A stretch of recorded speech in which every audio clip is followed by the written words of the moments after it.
Europe 1. Il est 8h-5, Patrick Cohen. Noël s'en mêle. Bonjour Mathieu Noël. Bonjour à tous. C'est un événement européen. À 9h, je recevrai 2 comédiens de la série culte. D'ailleurs, Julie est toute excitée, elle m'en a parlé.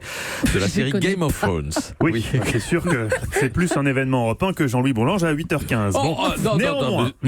Néanmoins, quand vous dites comme ça, roulant des mécaniques, limite goguenard et sur un ton qui laisse entendre que c'est sûr, à 9h, je recevrai les comédiens de Game of Thrones. Je vous trouve un brin optimiste, Patrick, surtout au regard de l'expérience récente qui nous apprend qu'un invité culture à qui on avait dit 9h11 pétante peut tout aussi bien se pointer comme une fleur à 9h17, 9h23, voire comme Yann Kefelec hier pour l'apéro à midi moins le quart.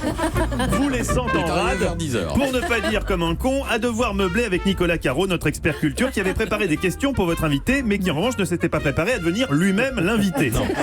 Dès 9h03, l'inquiétude a commencé à se faire sentir quand la régie a annoncé n'avoir, je cite, foutrement aucune idée d'où pouvait être Kefelec. Patrick décidait alors de lancer la procédure d'urgence, nom de code Lapin Malin. Procédure visant à tuer le temps en cas de retard ou carrément de lapin posé par l'invité.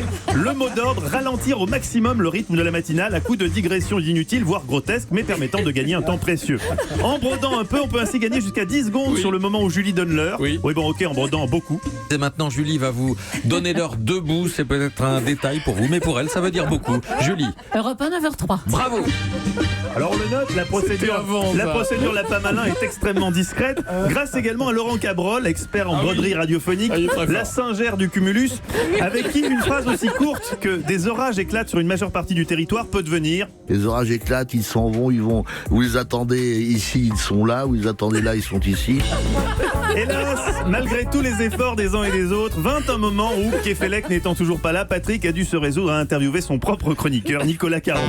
Interview lunaire entre collègues, grâce à laquelle nos auditeurs ont pu découvrir toutes les réponses à toutes les questions qu'ils ne s'étaient jamais posées sur Nicolas Caro, notamment sa passion pour la mer. Bah oui, Patoche avait prévu d'interviewer Kefelec, il n'a pas eu le temps de faire d'autres questions.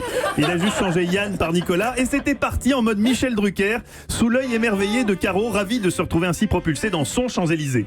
Votre passion, c'est la mer. Vous avez fait les Glénans, c'est ça? La première école de voile d'Europe. Vous avez un bateau à voile? Vous êtes bien renseigné. Voilà, sur l'île Dieu. Bon, la suite logique aurait dû être de proposer à Caro un duo avec les Gypsy Kings. Hélas, Patrick n'a pas réussi très longtemps à dissimuler le fait qu'il n'avait strictement rien à cirer des réponses de Caro. La mer, écoutez ça, c'est une innombrable goutte d'eau. C'est joli. Ouais, c'est bien. Ah, ils étaient loin, les...